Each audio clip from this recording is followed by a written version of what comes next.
Prakash ji, on your left, yo Sohail from Instant Bollywood. आपको और आपकी team को बहुत बहुत बधाई हो इस सीजन के लिए। आप लोगों ने पहला एपिसोड देखा ना? अच्छा लगा? यस यस यस, बहुत अच्छा। कुछ प्रॉमिस दिख रहा है? Yes, very promising. Thank you sir, मैं पूछना चाह रहा था कि हमारी हिंदी फिल्म इंडस्ट्री को एक वक्त था जहाँ पर अंडरवर्ल्ड रूल करता था, एक टाइम था। आज आप इस दौर में किसको निराला बाबा समझते हैं हमारे बॉलीवुड के? कौन है जो जिसका दबदबा चलता है? नहीं, मेरे सब साथी तो मुझे ही समझते हैं।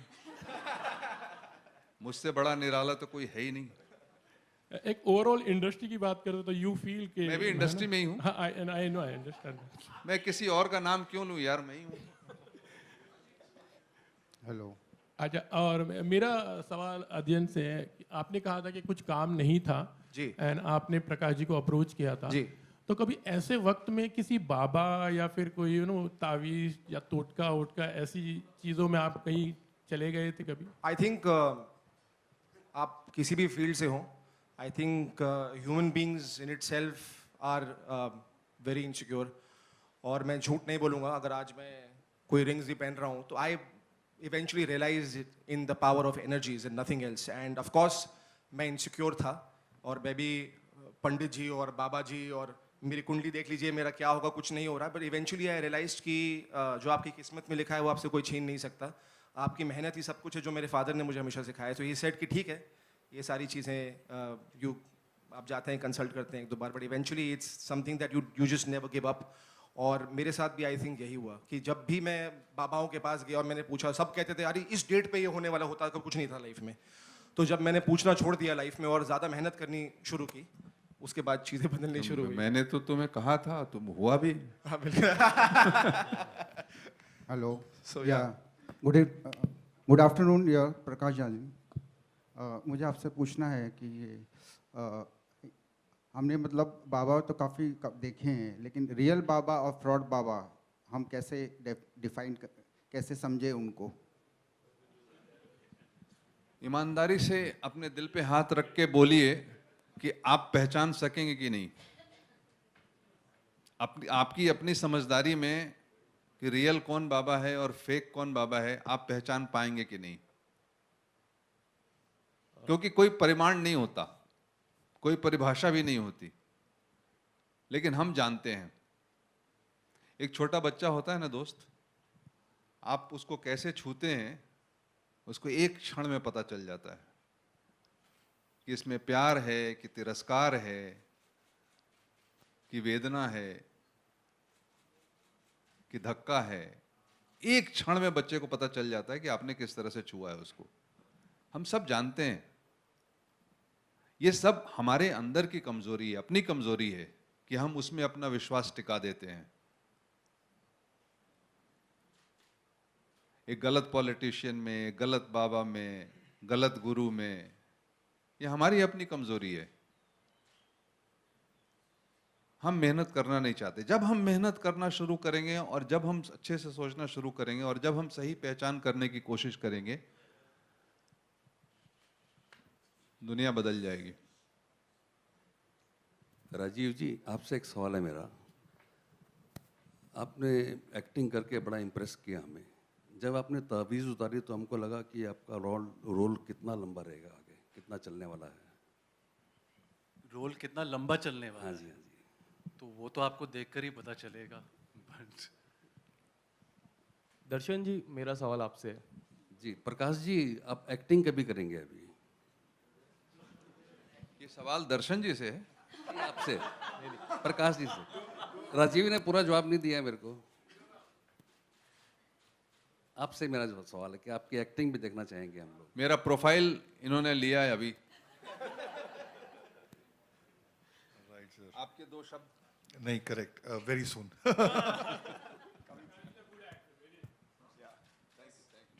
दर्शन जी, मेरा सवाल आपसे है। Thank you. हम सब हर रोज इन लोगों से सीखता रहता हूँ कुछ न कुछ। दर्शन जी, मेरा सवाल आपसे है। After the success of Kashmir files, this आश्रम 3 is also looking really good. Specially trailer में आपका काफ़ी अच्छा किरदार दी। 3 एपिसोड्स हो चुके, 3 सीजन हो चुके, किस तरह की एक्सपेक्टेशन आपके एंड से, आपके fans as a fan point of view expectation काफ़ी हाई है, what is your take on that? Actually thanks to Prakash ji और गौतम जी, क्योंकि प्रकाश जी ने जब हमारा पहला ट्रेलर आया था फर्स्ट सीजन का तो बहुत प्यार मिला था, और उसके बाद हमारी आश्रम ने थैंक्स टू एमएक्स प्लेयर और गौतम जी जिस तरह से इसको प्रेजेंट किया गया, ये सारे रिकॉर्ड तोड़ दिए ओटीटी प्लेटफॉर्म पे। और जहाँ भी मैं जाता हूँ, जैसे आपने कहा कि सारे फैंस किसी चीज़ की भी प्रमोशंस चल रही हो सबसे पहले पूछते हैं कि आश्रम 3 कब आ रहा है। कोई पोस्ट डालो सोशल मीडिया पर सबसे पहले पूछा जाता है कि आश्रम 3 कब आ रहा है।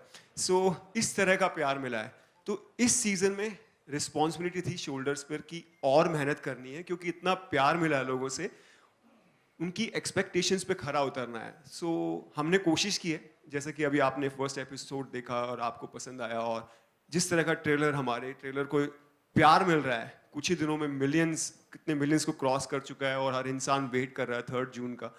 सो उसके लिए हमने जी जान से मेहनत की, और फिंगर्स क्रॉस, हमें उम्मीद है कि इस बार भी लोगों को उतना ही, उससे बल्कि 3 गुना ड्रामा देखने को मिलेगा, सस्पेंस मिलेगा, थ्रिलर मिलेगा, और वो एंजॉय करेंगे इस शो को। अध्ययन जी, मेरा सवाल आपसे भी है। अध्ययन जी, हाँ जी।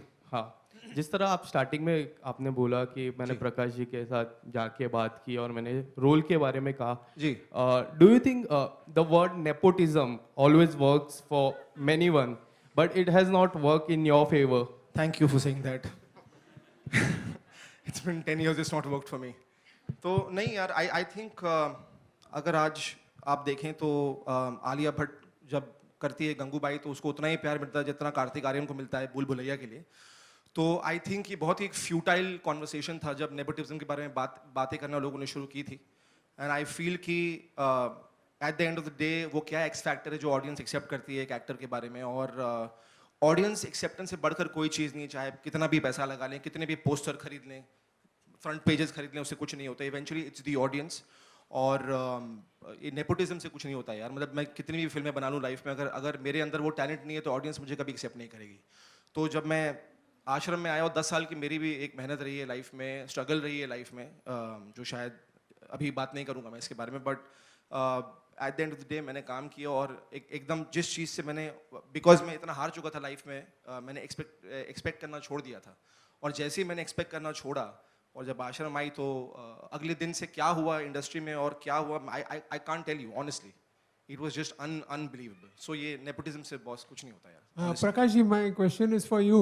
मेरे पे एक सवाल है, अनुप्रिया से मेरा सवाल है, और त्रिधा से भी है मेरा सवाल, हम लोग से पूछा नहीं जा रहा था, इसीलिए मैं आप लोग लड़कियों से तो बात ही नहीं कर रहे। डर रहे हैं। वही चल रहा है सब कुछ। आप लोग डर रहे हैं इनसे बात करने में? नहीं सर। अच्छा ठीक है, आपके पास है इनके लिए सवाल? Best here. तो पहले आप पूछ लो। मैं तो ये पूछना चाह रहा था कि आप लोग सवाल का जवाब क्यों नहीं दे रहे, सवाल बना क्यों नहीं रहे? आपके यहाँ होने से कुछ सवाल बनने चाहिए थे, वो हो क्यों नहीं रहे? So he's the only male who's progressive and thinking about the other gender as well. Clearly. Tridha. Okay, आप लोग Prakash कुछ ji, my पूछे तो question. जवाब देंगे हम। Prakash ji, my question is for you. This is the first time we are meeting after the launch of this series way back in 2020. So, what made you actually think that Bobby Deol was the right choice as the title role, you know, as the villain? Because this is something which probably he did only occasionally in the movies, 1 or 2 movies. Abbas Mustan. आपके पास कोई alternative है? आपके पास मैं क्या ऐसे था? पूछ रहा हूं क्योंकि मुझे नहीं नजर आया कोई दूसरा ऑल्टरनेटिव। Okay. जो मेरा जो कैरेक्टर था उसकी प्रेजेंस, पर्सनालिटी और अंदर के लेयर्स, क्योंकि मुझे ऐसा लगा था कि बहुत ही बढ़िया एक्टर है, बहुत पहले से समझ रहा था कि इसके पास बहुत बड़ा रेंज है जो कभी इस्तेमाल नहीं हुआ है, और ये गॉड्स ऑनेस्ट ट्रुथ है कि हमारे पास दूसरा कोई नाम नहीं आया। मैंने बॉबी देओल का नाम कहा और हमारे एमएक्स प्लेयर ने हमारी हर डिसीजन को, उल्टे सीधे जितने डिसीजन हैं उसको साथ दिया है। तो उन्होंने बिल्कुल हाँ कहा, और परिणाम आप देख सकते हैं कि बॉबी देओल कहाँ से कहाँ, बाबा कितने बड़े हो गए हैं। अब तो शायद ऑल्टरनेट सोच भी रहे हैं कुछ। Right. Prakash, Justin here from PTI, towards your left slightly. Yeah. So last year when you were making the series, you of course were attacked. The set was ransacked. Was there any point, sir, that as a filmmaker you felt angry that your voice was being suppressed, or at any point did that incident sort of make you alter the storyline of the series in any which way? It was only a 1 hour kind of a show, which some guys came and didn't, not on the set, but they broke some glasses or something of that sort. They did some kind of shouting which we couldn't understand, and they made a mayhem and they went away. Exactly, it took 1 hour. After they were taken care of, within an hour, we went back to our shoot and we continued the shoot and we finished the schedule of that day. See, these things are expected in our society because the society has all kinds of people. They will behave rationally, irrationally, absurdly, whatever it is. We all have that attitude. And I look at it in a very natural way. It came and it went. We didn't alter anything. We didn't have to do anything because there was no dialogue. If there was a dialogue, we could have spoken, we could have said, we could have talked. But there was no dialogue. It was just like you're sitting in a house watching a TV and a stone comes and breaks the glass of your house. And you peep and look outside and you see somebody running away, and that's it. What can you do? It's just that sort of a thing. अगर कहीं खड़े होके बातचीत होती तो फिर बदलने की बात होती या बढ़ाने की बात होती, कोई भी बात होती, बात तो हुई नहीं. मैं आज तक इंतजार कर रहा हूं कोई बात करे आके. बट सबसे बड़ी बात यही है ना कि हम उस जमाने में पहुंच गए हैं जबकि बात करना ही नहीं चाहते, और हमारी प्रवृत्ति ऐसी हो गई है कि एक टेलीफोन भी जो है ना, उसका इस्तेमाल बहुत समय जमाने तक हम लोग एक दूसरे से बात करने के लिए करते थे. आज टेलीफोन का इस्तेमाल एक दूसरे से बात नहीं करने के लिए करते हैं. Prakash ji that's what it is.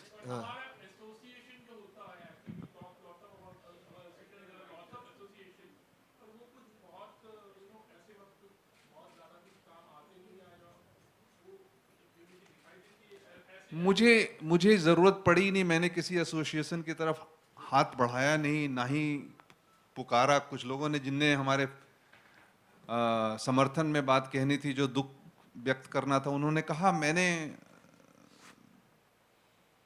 मतलब अपना विश्वास काफी अच्छा है, कोई दिक्कत की बात नहीं है. और आप लोगों ने कहीं नहीं देखा होगा कि मैंने किसी से कुछ कहा हो या मांगा हो या कुछ किया. हम अपना काम करते गए.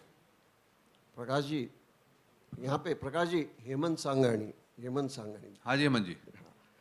प्रकाश जी, ये आश्रम जो सीरियल है बड़ा पॉपुलर हुआ है, पब्लिक डोमेन में रहा है, काफ़ी फैक्ट है, आपने उसको फिक्शनलाइज किया है. मुझे आपसे शुरुआत करनी है, बाद में गौतम से and the whole cast sitting over there. ये अध्याय ने तो दिस बताया कि उसने अपने कमज़ोर समय में ही अप्रोच सच बाबा जी ने. होता क्या है कि इन बाबाओं को मिनिस्टर से लेके पॉलिटिशियन से लेके हर कोई अप्रोच करता है. सबको चाहिए सिद्धि, चाहिए इमीडिएटली ऊपर आना है. तो आप लोगों ने कभी अपने रियल लाइफ में ऐसी सिचुएशन आई है कि आप इस तरह के बाबा को या पंडित को या मांत्रिक को, तांत्रिक को कभी अप्रोच किया हो आपने अपने लेवल पे, और फिर रियलाइज किया हो कि नहीं ये तो मैंने पता करके, ढूंढ करके, समझ करके सच्चे सिद्ध बाबा लोगों के साथ संगत की है. पहाड़ों में, बनारस में, गांव में, जो लोग अपनी साधना में लगे हैं, जो लोग अपने आध्यात्म में लगे हैं, और बड़े गहरे आध्यात्म में हैं. हमारे यहाँ की जो परंपरा है वो बहुत ही संगीन परंपरा है. और बहुत ही उत्तरदायित्व के साथ वो लोग काम करते हैं। वो लोग इन चमक दमक और ये जो बाबाओं के आप खेल देखते हैं उसमें नहीं रहते हैं। तो ऐसे बहुत सारे गुरु हैं हमारे, ऐसे बहुत सारे आश्रम हैं हमारे, ऐसे बहुत सारे इंस्टीट्यूशंस हैं, संस्थान हैं। हमें महसूस होता है कहीं कभी किसी मंदिर में, मस्जिद में, गुरुद्वारे में जब जाते हैं तो हमें वहां का पावर महसूस होता है, क्योंकि वहां लोगों की आस्था जमा रहती है। जब हम किसी एक व्यक्ति के ऊपर में सब विश्वास करने लगते हैं तो वो व्यक्ति ऊपर उठ जाता है, वो हमारा लीडर बन जाता है, और उसकी हमारी आस्था की जोत से, हमारी आस्था के दम पर उसकी काया बदल जाती है। यही है आस्था की बात। लेकिन जब हम हल्के से चाहते हैं कि अच्छा समोसे के साथ हरी चटनी खा लें और पास कर जाएं परीक्षा, तो फिर बात अलग हो जाती है। पंडित जी कहते रहे कि बेलपत्र में मध लगा करके और शिवलिंग को लगा दीजिएगा, बेटा पास कर जाएगा, खुद का बेटा फेल कर गया। तो जब हम उसमें वैसा उन चीजों में लग जाते हैं तो फिर सत्यानाश हो जाता है। तो इनकी बात तो करनी ही चाहिए ना, इनके छद्म को उजागर करना भी हमारा कर्तव्य है ना। और राजनीतिक वगैरह कोई ऊपर जाने के लिए नहीं करते, इनके सिर्फ इनकी जो पॉपुलैरिटी होती है, उस पॉपुलैरिटी से जो इनका वोट बैंक पर जो अधिकार होता है, उस फायदे के लिए ही जाते हैं।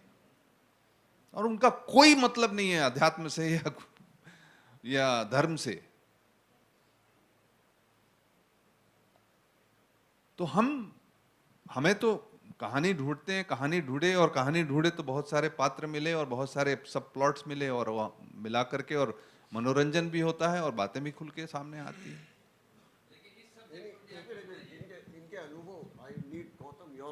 No, I just genuinely believe that cinema reflects society and society reflects cinema. And I think that is important to understand. And if we are managing with the story to tell what we want to tell, and even if two people understand what is being said and there is an impact created, I think that's great for us. I think that is important. And it's genuinely a reflection of both. I think it just works to both sides over. So that's what. But I've never been, no, on a personal capacity. I've read a lot of people. I've been inspired by a lot of people, world teachers, but personally, no, I have not yet visited a specific Baba or something. Not yet. Sir, I would like to add something about this. मेरी family में मेरे पिताजी एक आश्रम है माँ आनंदमयी माँ का, हरिद्वार में, दिल्ली में, हर जगह पे है। तो जैसे सर ने इनसे पूछा कि आप you have to have faith और बिलीव, आपको पता चलना चाहिए कि आपसे कोई क्या इन रिटर्न ले रहा है। So I have faith, I do go to माँ आनंदमयी's ashram and it's done me good because I believe in it. And so मैं नहीं बोलूँगी कि हर बाबा ढोंगी होते हैं या कैसे होते हैं या क्या होता है। So it is about what you are going there for and what is your purpose. मेरे साथ भी आपका ऐसा ही अनुभव था ना? हाँ बिल्कुल। सर एक कहानी मैं ऐड करना चाहूँगा क्विकली। आप अपने बाबा के बारे में कुछ बताएं। हाँ बताएं प्लीज़।